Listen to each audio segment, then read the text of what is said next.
Where's your question? Right here? My question is, who is a communicator that you admire? Ooh, yeah, got it right here. And what have you learned from them? I still got to figure out my answer.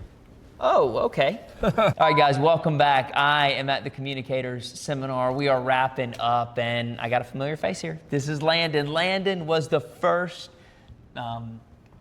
two-person interview that I did. I guess you can't do a one-person interview technically, but it's the first time that I had two people on camera. I had just gotten some mics. Landon was at the coffee shop, and I said, hey, let's do this. And we had a great interview on navigating new seasons. But he got a communicator question too, Yes. and we want to share it with you. Here's Landon's question. Who is a communicator you admire, and what have you learned from their style or presence? All right, Landon, what do you got?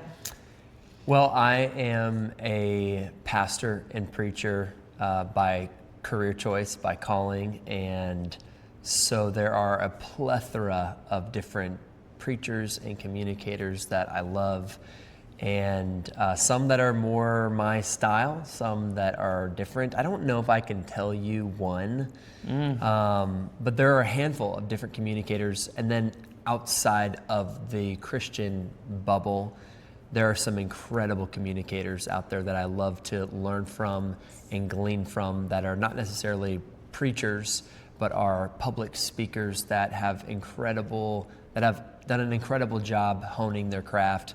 Some of those, I would say, preachers that I admire, Pastor Groeschel at Life Church.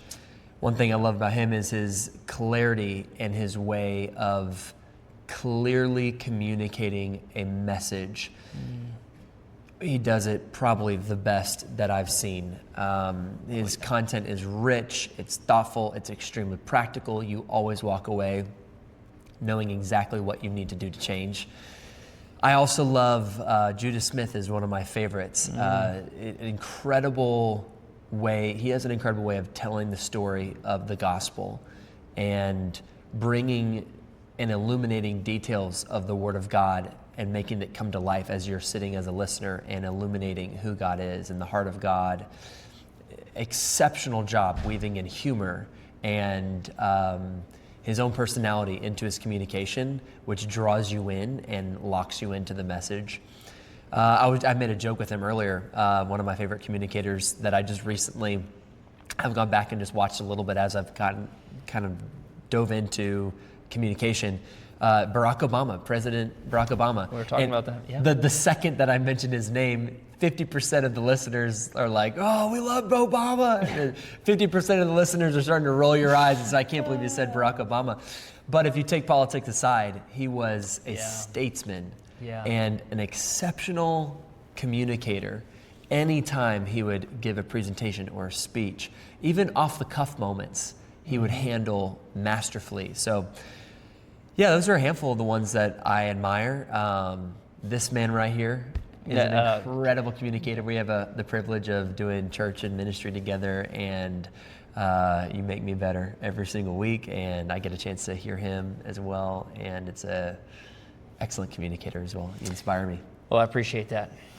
Maybe you're watching and you're like, all right, Landon, give me the one tip. I mean, it could be from this workshop that we've been doing over these weeks, or it could be from any of those communicators you're learning from. But if you had to speak to the person who's kind of starting out on their speaking journey, what's the one tip you'd give them that you've picked up as a takeaway? That's a very great question. It's a hard question because the world of communication is like this massive, it's like an iceberg. It might be a little bit that you can see, but then when you sort of dive in to see techniques and different people doing it different ways, there's like a world of different tips and there's courses and all that. I would say if I had to narrow it down to one thing, if you're going to communicate something, you have to be passionate about what you're communicating. Yeah. If I could just say one thing, be passionate about what you're communicating, because people, they can tell if you even care about what you're saying. And if you're passionate about what you're saying, then they might just develop a passion for it as well. Because passion is contagious. So be passionate about what you are speaking, what you're communicating, and it'll go a long ways. Yeah, I heard a quote many years ago, light yourself on fire, and others will come watch you burn. Yes. Right? Is your passion burning? Is it worth sharing? If it's contagious, is it worth catching? Well, if you're Yes. just jumping on the speaking journey, I think there's a lot of insight right now, and I'd go check out a few of those communicators. Thanks for joining us today. We'll see you tomorrow. Can I give one more? Just one more. Absolutely. Ed Mylett, Ooh, masterful. You just did your whole conclusion and everything, and it was perfect, but I had to say Ed Mylett, brilliant. Non-preacher communicator, brilliant. saw him in person at the end of last year. So good. Yeah, If you have not seen an Ed Mylett talk or watched this podcast, when you get done with this video, of course, jump over there and do that. Well, thanks for joining us. We'll see you tomorrow.